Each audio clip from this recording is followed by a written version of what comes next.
Esther said to Jerry the other day, I realized that I've loved the idea of the vortex, and I have wanted to be in it as much as I can. So I have been approaching my reality by trying to think the thoughts that make me align with my vortex. Makes sense. Look for things to appreciate. Look for things to bask about. If I find myself feeling negative about something, pivot from it. Say to myself, I know what I don't want. What is it that I do want? Which is a logical approach to lining up with your vortex.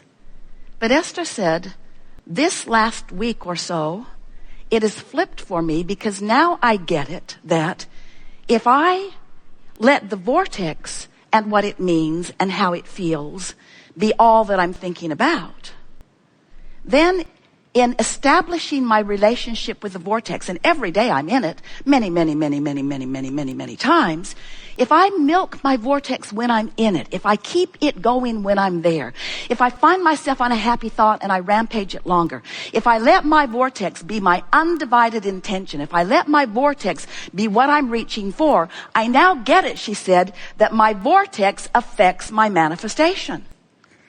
It's a different way of approaching it. In other words, what we want you to gather as a result of the conversation that we're having here today, and as a result of what's going to go on in your lives in the next hours and days and weeks, as a result of what you pick up from this leading edge conversation, what you're going to come to know is that you have complete control over every manifestation that happens in your life if you approach it from inside the vortex. For example, so something happens. Maybe someone walks into your experience and they don't jive with you in the way you would like them to. They're annoying in some way, or they're unknowledgeable in some way, or they're belligerent in some way. They're abusing someone in some way. It doesn't matter. You witnessed it and you're having a knee-jerk response to it. And as you're having this negative emotion, the reason you're having the negative emotion is because you're responding to it in the way that you are. And if you feel negative emotion, it means that your inner being is responding to it in an entirely different way. In other words, what you're feeling isn't about what you've witnessed. It's about your relationship with the larger part of you who's having a different experience. Can you hear that? Because who you really are is loving this obnoxious person, even though you are not. And so the rift that you've got going on is the separation is too strong of word between who you really are and who you're being. So that's a manifestation that happened. This is the thing that we want you to realize. That person walked into your life and you experienced that manifestation.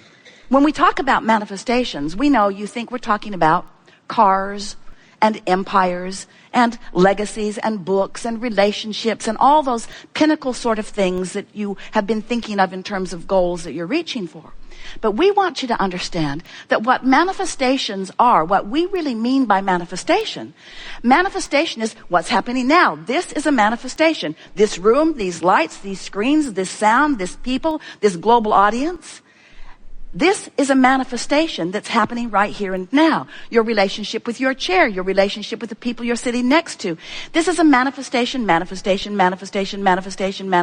happening now. Manifestation. Everything that is happening around you is a manifestation that is evidence of one thing and one thing only. Your relationship with your vortex. Your relationship with your vortex.